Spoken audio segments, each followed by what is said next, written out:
What's up? So we got another good chapter of T-Bait, chapter 421. Now, this is a really good setup chapter. Really good setup chapter.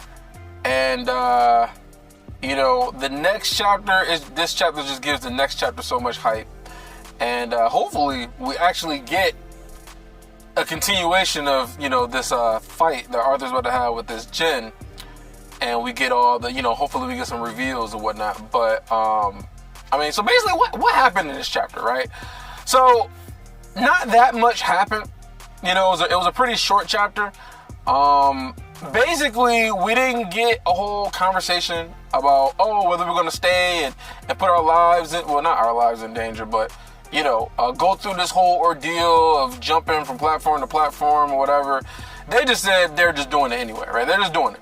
So, as far as improvement goes, I would say Ellie's probably improved the most out of everybody. Not only is she better with her, I will call it, mana bombs, mana grenades that she has, which does tons of damage, but she's also got Boo teleporting on command. So that's going to be super useful to get him to kind of like teleport all around the field, the platform and whatnot, and so it's just definitely going to make it a whole lot, give her more skill on the battlefield. It's pretty much what I'm saying. She's going to get more skill on the battlefield. Now, Micah's got her improvements. She is finally utilizing mana rotation, and so she's conserving her mana better, and just controlling her mana just a whole lot better. And that's as far as we know as far as her improvement goes, is her being able to use mana rotation while she's fighting. And then we got Lyra. Lyra is it seems like she's just better cooperating with the rest of the crew. She's like more efficient, and she has way better teamwork with them now because she specializes in defense spells because she's a shield. And so she's using her defense spells a whole lot better, but she also has some attack spells too. But her main core is like defense spells, which she's really good at. And so there's that as far as improvements. And then Arthur, it seems to me like Arthur and Reed just kind of took a back seat and just let them do most of the work. Because, the reason why they was having a hard time passing in the first place is because, for one, they kind of get overwhelmed with the amount of monsters that come in, and they just kind of like, develop into existence or whatever you want to call it. It's just so many of them, they just kind of get overwhelmed. And then with them switching platforms, right? One person be left on one platform by themselves, and they got to somehow be able to survive long enough to get the rest of the people on the next platform. And Ellie ends up, she's the most vulnerable because she's the weakest. And so Arthur and everybody else have to really prioritize and keep her alive. And so it's like the whole saying says, like, you're only as strong as your weakest link. And so if your weakest link is pretty weak, then you're gonna have to cover for her, which is gonna make everybody else that much more held back, or they're going to be restricted in a sense, so they're not going to be as efficient because they're trying to protect her. And Arthur was mostly trying to protect her the most, and he couldn't keep her that far away from him, which is why he had to develop the whole technique in the first place with the whole extended blade or floating blade or whatever, to be able to attack and destroy monsters from a distance so he can be closer, because he couldn't really let them get super close. So anyway, as far as Arthur's improvement, we know that he's created this new ability that he's testing out, which the way they describe it is that his hand like blurs, and then all of a sudden there's a big ass hole in the monster. And one of the side backs of this skill that he's developing is that he kind of becomes like numb, or he gets like stunned, something like that. He gets stunned. So he's still learning about the ability. Is pretty much what we're at. He's still learning. He's still testing things out. We don't know about any improvements as far as Regis goes, but other than that, that's about it. They, Lyra and Ellie and Micah mostly got the ones that got the improvement. So anyway, they did their whole training stuff. And then they wake up. Their bodies, it's kind of just like the ether orb. The bodies are there on the floor, passed out and whatnot. And, you know, because they've been away from their bodies, they're hungry, they're thirsty, or whatever. They got to replenish nutrients and whatnot. You know, Arthur makes the portal and whatever. They go through the portal. The place is attacked and whatnot. And anyway, he uses Aurora's Requiem and fixes everything. They go inside the place. And so, basically, he meets this djinn. And my view of this djinn is that this djinn is like of nobility or something. And this just simply because of the fact that, for one, he said it was a strong etheric presence that was there. And so it is strong, right? It's not weak. It's not like fading out like how the other one was, right? So he's strong. It's strong. It's been there for a while.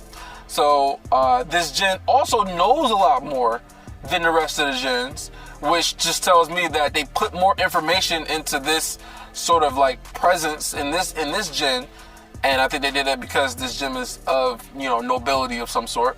And then it referred to the other djinn because it kind of like analyzed Arthur in a sense. I'm guessing this is probably another one of these ether abilities where it can kind of like analyze Arthur and be able to know like, oh, you know, you've been through this and that, and you've been trained by this rebel djinn essence, and like he knows all this stuff, and Arthur never told him anything about it. So I'm guessing he like did some sort of, he analyzed, or maybe there's some ability, some ether ability where you can like see this person's past and what they went through to better understand them or something like that. I would not be shocked if that was some sort of ether ability that they got developed and they know. And you know, he gives them a little bit more information than the rest of them. What we learn is that the Relic Tombs, which is not that new because it was kind of already speculated and a little bit talked about, was the Relic Tombs is sort of like a library or an encyclopedia of everything that the djinn have learned about mana and ether, which I'm kind of surprised they talked about mana too, but it's mana and ether, everything that they've learned. And that is not supposed to be a test.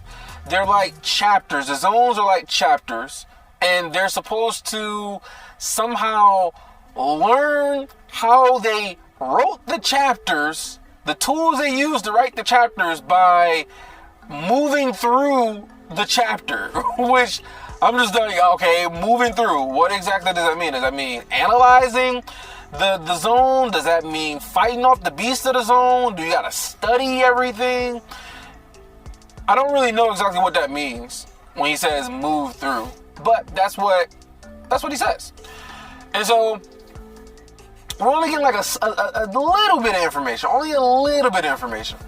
But yeah, basically it's an encyclopedia or a library, which we kind of already knew. That's their, you know, their accumulation of knowledge and whatnot. They're keeping it there. One of the things that Arthur had talked about was that, you know, they were very vicious, or I forget the word that he used exactly, as far as you know, the beasts that they made, and, you know, the ways that they went about, you know, having these zones. And basically his explanation was that they made those things and all the monsters and everything so vicious and whatnot was to protect them from, I guess, other people coming there and trying to seek their knowledge. It was meant as a means of protection.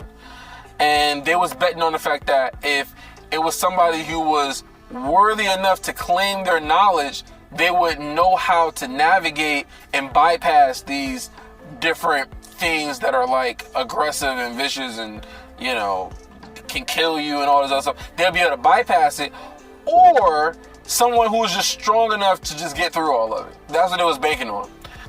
Another thing that was explained to by this djinn was that the reason that they made the Relic Tombs was that was the only way that they could pass their knowledge to the future generations.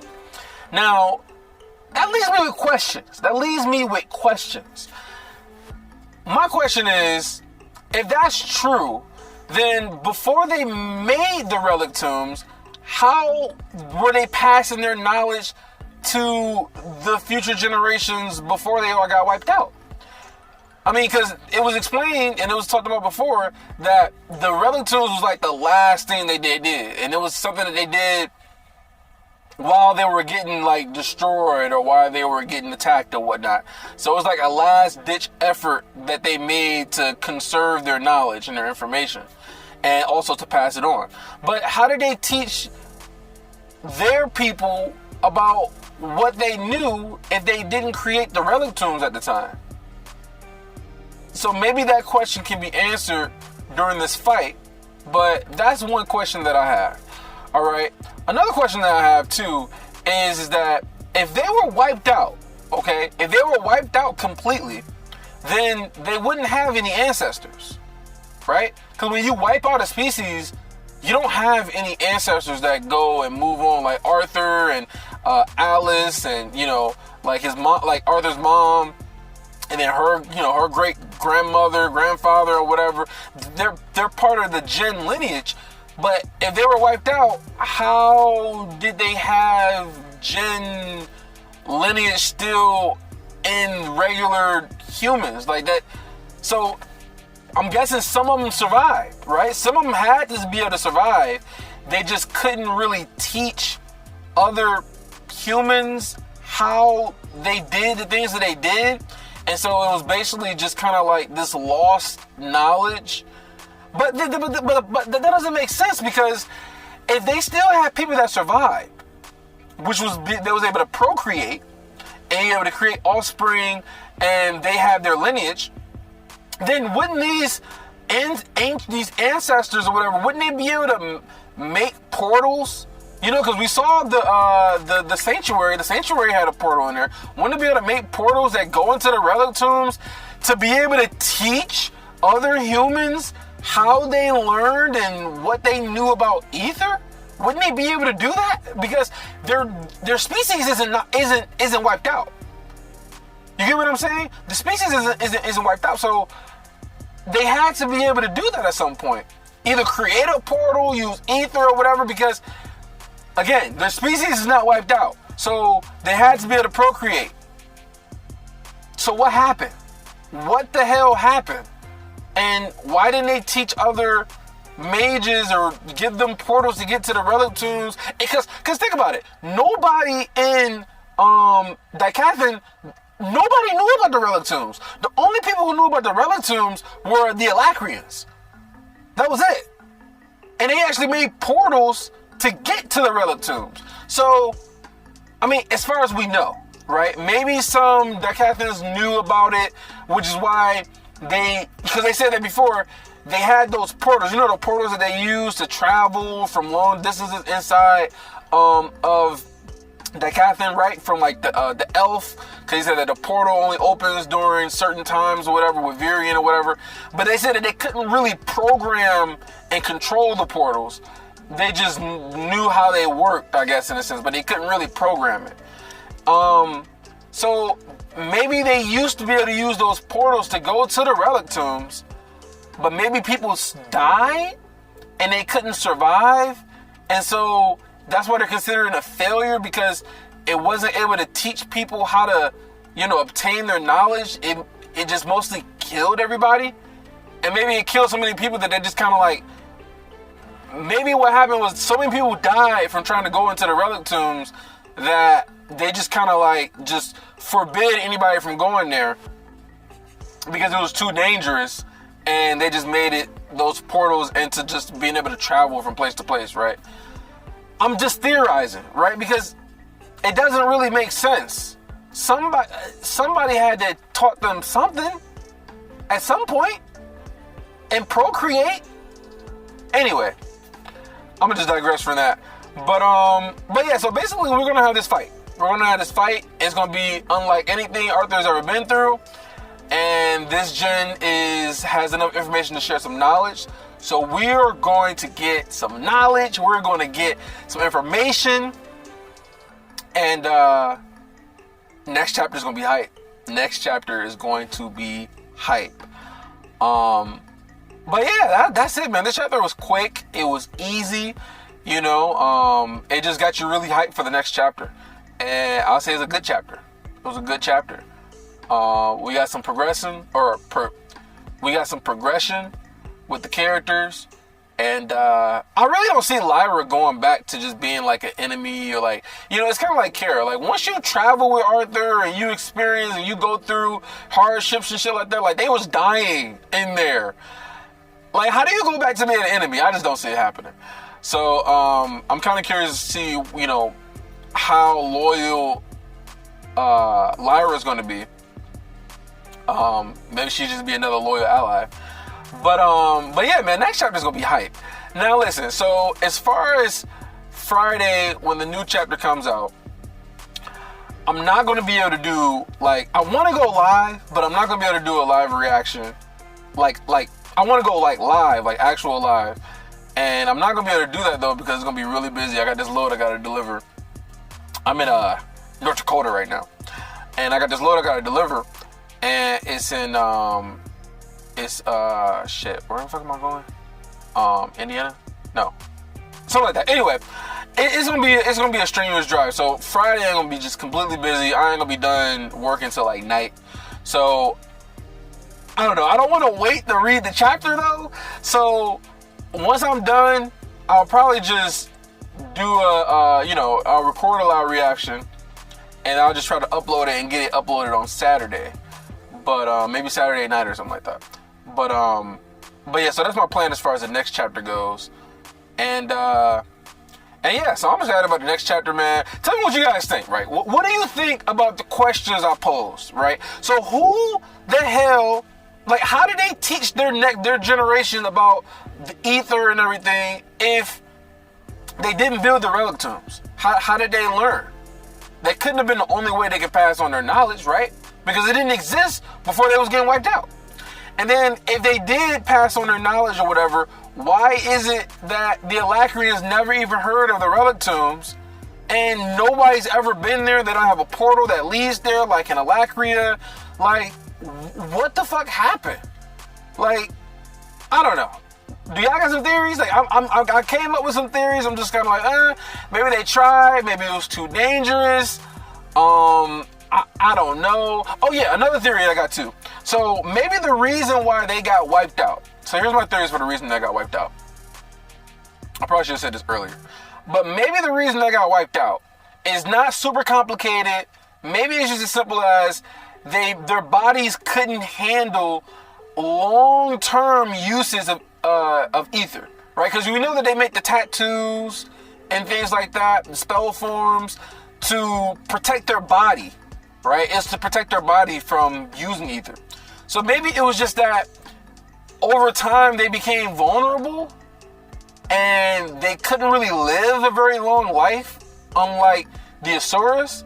And so they got wiped out because they just came in and they were vulnerable and they wasn't able to continue to like learn the way that they wanted to because they just kept on getting attacked. So they was always on the defensive.